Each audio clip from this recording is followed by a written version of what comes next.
अस्सलामु अलैकुम वरहमतुल्लाहि ताला वबरकातुहू।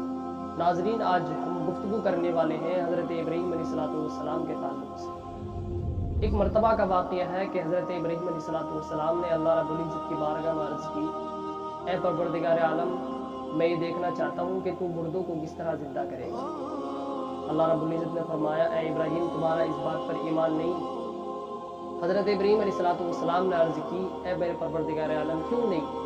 लेकिन मैं इस बात को देखना चाहता हूँ, इस मंजर को अपनी आंखों से देखना चाहता हूँ और अपने दिल को करार पहुँचाना चाहता हूँ। अल्लाह रब्बुल इज़्ज़त ने फरमाया, अगर तुम इस मंजर को देखना चाहते हो तो तुम 4 परिंदे लेना और 4 परिंदे लेने के बाद उनको अपने पास रखना, उनको खिलाना पिलाना और उनको खूब अपने ऊपर हिला लेना। यानी जब तुम उनको हिला लोगे, उनको खिला लोगे, खूब अच्छी तरह से पिला लोगे उनको, तो एक दिन उनको ज़िबा करना और ज़िबा करने के बाद उनका जो गोश्त है, उस गोश्त को तुम पहाड़ के आसपास, यानी जो तुम्हारे इर्द गिर्द पहाड़ है, तुम्हारे जो पास में पहाड़ है, उन पहाड़ों के ऊपर उनका गोश्त डाल देना और उनकी जो गर्दनें हैं वो अपने पास लेकर आना। और उसके बाद तुम उन परिंदों को पुकारना, तो वो परिंदे दौड़ते हुए अपने गोश्त के ज़रिए मिलकर वो तुम्हारे पास आते हुए नजर आएंगे, तो तुम इस मंजर को अपनी आंखों से देख पाओगे। हज़रत इब्राहीम अलैहिस्सलाम ने कुछ इसी तरह किया, यानी कि 4 परिंदों को लिया और 4 परिंदों को लेने के बाद उन 4 परिंदों को अपने पास रखा, पाला, खिलाया, एक मुद्दत तक उनको खिलाते रहे, पालते रहे। एक दिन हज़रत इब्राहीम अलैहिस्सलाम ने उन 4 परिंदों को ज़िबा किया और ज़िबा करने के बाद उनकी जो गर्दन वगैरह थी वो अपने पास रख ली और उनका गोश्त आपस में एक दूसरे के साथ में मिला लिया और मिलाने के बाद उनका गोश्त पहाड़ के कुछ कोनों वगैरह पर, कुछ चट्टों वगैरह पर उनका गोश्त डाल दिया, यानी कुछ इधर कुछ उधर, अलग अलग जगह उनका गोश्त हज़रत इब्राहीम अलैहिस्सलाम ने डाल दिया और डालकर अलग साइड में आकर खड़े हो गए। तो उस वक्त में अल्लाह रब्बुल इज़्ज़त ने हज़रत इब्राहीम अलैहिस्सलाम को हुक्म दिया, फुम्मदउहुन्ना, यानी तुम उनको पुकारो। तो हज़रत इब्राहीम अलैहिस्सलाम ने उन 4 परिंदों को पुकारा। तो जब 4 परिंदों को पुकारा, यानी अलग अलग उनका नाम लेकर पुकारते रहे, पहले इसको फिर उसको, यानी उसमें से शायद एक कबूतर है और एक मोर वगैरह है, कुछ इसी किस्म के और 2 परिंदे हैं जिनको हज़रत इब्राहीम अलैहिस्सलाम ने बारी बारी से पुकारा और वो 4 परिंदे हज़रत इब्राहीम अलैहिस्सलाम की तरफ दौड़ते हुए नजर आए। यानी वो अपनी गर्दनों से आकर जुड़ गए और जुड़ने के बाद वो वहीं पर दाना चुगने लगे और वो अपनी अपनी बोलियां बोलने लगे। तो हज़रत इब्राहीम अलैहिस्सलाम ने इस मंजर को देखा और इस मंजर को देखने के बाद उनके दिल को इत्मीनान मिला, उनके दिल ने करार पाया।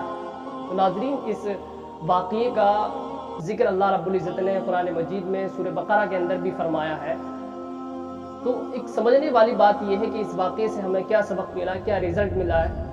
जब हज़रत इब्राहीम अलैहिस्सलाम को अल्लाह रब्बुल इज़्ज़त ने हुक्म दिया कि इब्राहीम, तुम इन 4 परिंदों का कीमा बनाना और कीमा बनाने के बाद पहाड़ के इर्द गिर्द डाल देना और उसके बाद तुम फुम्मदउहुन्ना, यानी उन परिंदों को पुकारना।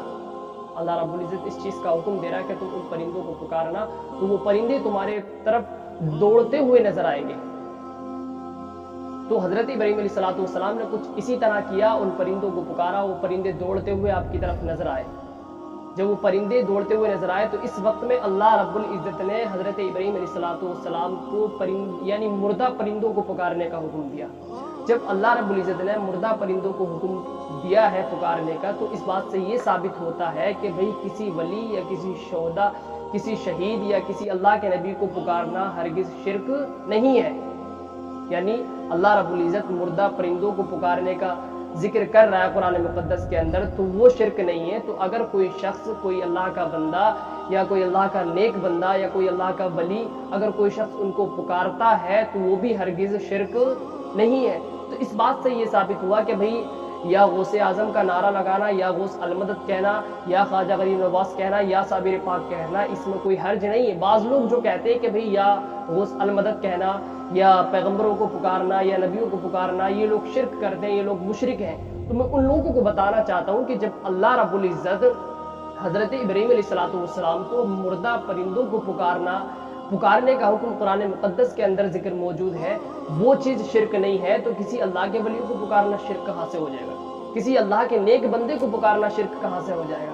किसी अल्लाह के नबी को पुकारना शिर्क कहाँ से हो जाएगा? और दूसरी बात यह कि अल्लाह रब्बुल इज़्ज़त कभी भी किसी नबी को शिर्क करने का हुक्म नहीं देगा और ना ही कोई नबी किसी शिर्क काम को कर सकता है। जब अल्लाह रब्बुल इज़्ज़त ने मुर्दा परिंदों को पुकारना एक जलील कदर पैगम्बर हज़रत इब्राहीम अलैहिस्सलाम ने उन परिंदों को पुकारा और वो परिंदे दौड़ते हुए आपके पास चले आए। जब उनके पुकारने में कोई हर्ज नहीं है, उनके पुकारने में कोई शिरक नहीं है, तो आपने कैसे कह दिया कि या गौस अलमदद का नारा लगाना ये मुशरिक हो गया, या गौस अलमदद कहना इसके ज़रिए शिरक हो गया, या किसी वली को पुकारना इसके ज़रिए शिरक हो गया।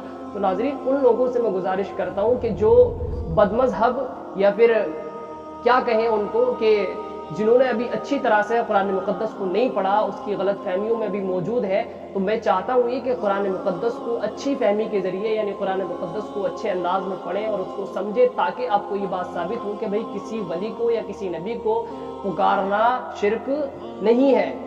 यानी अगर कोई शख्स या गौस अलमदद कहता है तो वो शिरक नहीं है।